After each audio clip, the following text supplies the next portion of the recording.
السلام عليكم ورحمة الله وبركاته. النهاردة إن شاء الله هنعمل مع بعض أكلة سهلة وسريعة ومش بتاخد وقت. هتعمليها في 10 دقايق وطعمها روعة بجد، ومن سهولتها وجمالها هتعمليها كل يوم. بس ما تنسيش تحطي اللايك يا ست الكل، بالله عليكي، علشان هو اللي بيرفع معايا الفيديو. وتشتركي في القناة لو لسه لأول مرة بتشوفي قناتي، فضلا وليس أمرا. وتعالي نسمي الله ونصلي على رسول الله ونبتدي على طول في وصفتنا.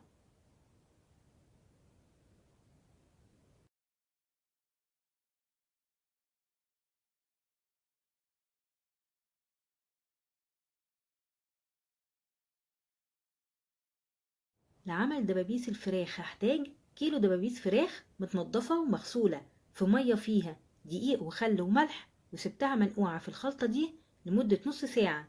غسلتها بالمية ورجعت نقعتها في مية بليمون لمدة ربع ساعة، وشطفتها كويس بالمية من الليمون. 4 بصلات كبار متقطعين شرايح، 4 حبات طماطم، 4 حبات فلفل أخضر كله متقطع شرايح رفيعة. والبهارات: معلقة صغيرة مليانة من الفلفل الأسمر، الكزبرة الناشفة، ال7 بهارات، بابريكا، حبهان بودر، معلقة كبيرة ملح، ومعلقتين كبار زيت. هسيب لكم المقادير إن شاء الله مكتوبة في صندوق الوصف تحت الفيديو.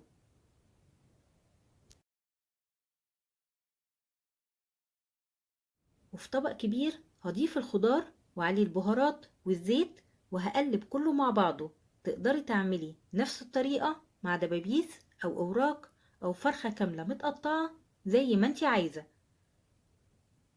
وهعمل فتحات بالشكل ده للدبابيس، وهتبلها بالخلطة الحلوة دي كويس جدا، وهسيبها فيها لمدة ساعة علشان تشرب من التتبيلة وتاخد من طعم الخضار ويبقى طعمها أحلى.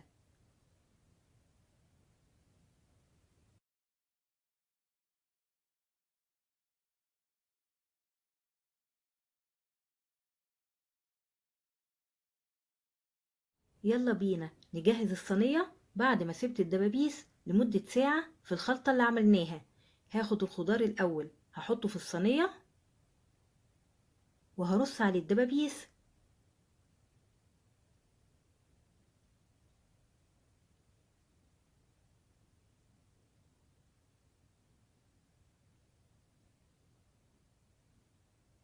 وبكون محضرة معلقة كبيرة صلصة طماطم، بضيف عليها معلقتين كبار من الزيت، وبدهن بيها وش الدبابيس علشان تديها لون حلو.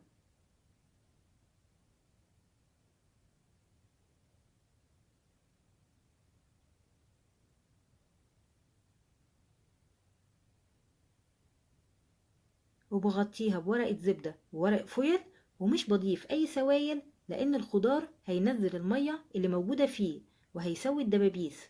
وهتدخل فرن ساخن على أعلى درجة حرارة لحد لما تستوي، وبعدين هشيل ورق الزبدة والفويل وهديها وش تحت الشواية.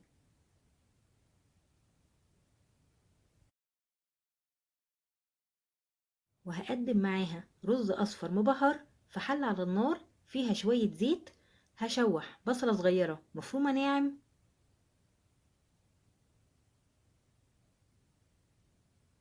وهضيف عليها معلقة صغيرة كاري وليمون مجفف، ورق لورا وحبهان، ومعلقة ملح. هديهم تشويحة مع البصل، وهنزل بالرز المغسول والمنقوع لمدة ربع ساعة. هديهم تشويحة مع بعض، وهضيف مقدار المية المغلية، وهسيبه على نار عالية لحد لما يشرب المية، وبعدين ههدي النار وهسيبه يستوي براحته على نار هادية. زي ما انتوا شايفين الرز مستوي ومفلفل ما شاء الله تبارك الرحمن.